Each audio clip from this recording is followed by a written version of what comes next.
This is Government of Sagaltola, Citizenship of Lengriburi, 1934, তার মানে 1934।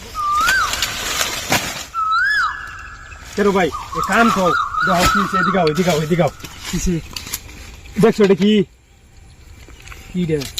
এই যে ইতিহাস মনে আছে তোমার? এই যে এই পারা সুয়ারি ব্যাপারী পারা।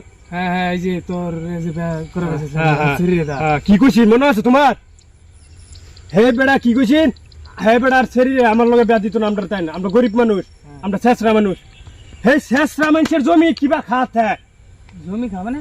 এই যে দেখো ব্রিটিশের দলিল, ব্রিটিশ আমলের 3টা দলিল স্পষ্ট ভাবে লেখা আছে, চকচকা সাদা দলিল, 3টা দলিল না সবই ইংরেজি লেখা। ইংরেজি লেখা, তুমি তো আমার পড়াইতে, আমি তোমার শুনাই পড়া।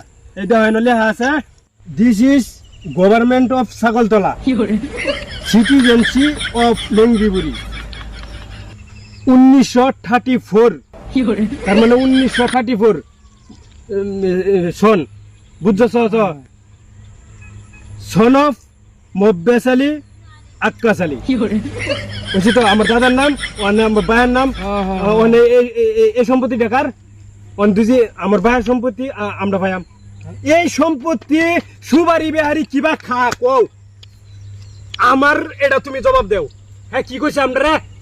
কইছে গরিব, আমরা বলে কিচ্ছু না, আমরা বলে লেসরা মানুষ। এটার জবাব তুমি দাও। আচ্ছা তুই এটা ফাইলি কই? এটা ফাইলাম মানে এই যে দলিল আমার মামু দিছে, আমার মামু গেছিলাম, আমার কদিন ফোন মারতেছে, ফোন মারলে পরে বাদে গেছি, কালবা গেছি, যাওয়ার পরে বাদে কইতেছে আলম তো গেছি তোমার। আমি তো তার মামুর বাড়ি গেছি আগে, মামুর বাড়ি বহুত দিন গেছি,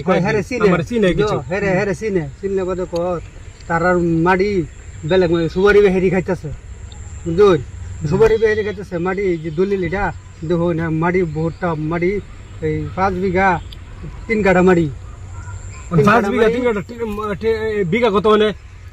বিঘা তো মেলা 20-25 লাখ টাকা বিঘা।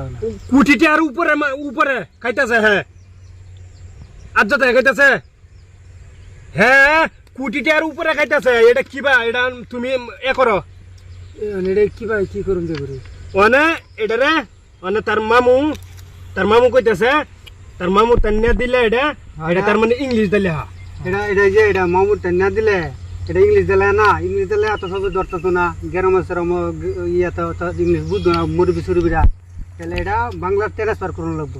বুঝুন বাংলার ট্রান্সফার করিয়া তারপরে দাদা, তোমার দাদার নামে আছে না মাটিটা, সেই মাটি তোমার নামে ট্রান্সফার করুন লাগবো। ট্রান্সফার করিয়া তারপরে পরে মানুষ লইয়া বইলা, এই তোমার নামে ট্রান্সফার করে মানুষ লইয়া বইলা। বুঝছো ভাই শুনো, কোটি টাকার সম্পদ লাখ টাকা গেলে থাকবো, খরচ করে এলাম। বওয়ার পরে যদি না কেস করবা, কেস করলে কেস করবাম, কি করবাম? কোটি টাকার উপরে সম্পদ আছে। হ্যাঁ আমরা কোটি টাকার উপরে সম্পদ খাইতেছে, ওখানে লাখ টাকা গেলে থাকবো মোটামুটি। ওখানে এটারে তার মানে তার মামু এই বিষয়ে চাকরি করে, এই বিষয়ে তার মামু জানে, আমার লগে আলোচনা করছে ফোনে, আমার লগে ফোনে আলোচনা করছে। মানে তার মামু আমারে কইছে এটা যদি আসাম বাংলায় ট্রান্সফার করি এটা কয়েকটা টাকা খরচ হইব। আর সবই বুঝবো ঘটনাটা, এই লিগে ইংলিশ তো কিরম টাকা খরচ হইব? 20,000 টাকার মতো খরচ করবো। 20,000 টাকা মানে আমার কইছে, আমরা খাতিরের লাগিয়া এলিগে আমরা কইছে মিনিমাম যেটা সরকারি খরচ 7,000 টাকা, 7,000 টাকা দিনই লাগবে বাধ্যতামূলক। আমার মামু তো আমরা লগে পুরো সম্পর্ক আছে না, তো কইছে যে 7,000 টাকা দিলে এটা হয়ে যাবো তোমার লাগিয়া, তোমার লাগিয়া 7,000 টাকা, অন্য 20,000 টাকা দাও ভাই, দাও দিয়া দেই মানে তো টাকা তো দাও নাই। আমার দেন লাগতো না, আলম না দেও, আমার দেন লাগতো না। তোরা দুজন যাবি আর হ্যাঁ বাদে টেনা লগে লগে বাদে যদি না মানে কেস করবা, কেস করলে বাদে পুলিশ আইলো না, বাদে বাপ ডাকবো আর আল্লাহ আল্লাহ করবো, মাটি দিত না। আচ্ছা আমি টাকা লই তুমি টাকা আনো জলদি টাকা আনো। আমার গরিব আমার কি মারি সম্পত্তি বাবা, আমার গরিব এটা প্রতিশোধ নিলাম আমি। জমি আমার নামে আনিয়া তারা খাক, কিন্তু প্রতিশোধ নিয়ে হবে। আবার কি ছিল? বন্ধু বন্ধু আগের দুঃখের কথা মনে হয়েছে স্যার। এটা আমি অত নিলাম না, বুঝতে পারছি তেলে যা আমি হতেছি মানুষ বেলার বুঝতে পারছি না তে আমার না তে হেঁটে আলু মেটেন না, আমি মানুষ বেলা হতেছি বুঝতে পারছি। তোরা যা আমি এটা প্রতিশোধ নেয়া, এটা অন্য কিছু না। কিন্তু বাস করে দিবা হ্যাঁ আমি রেডি করতেছি।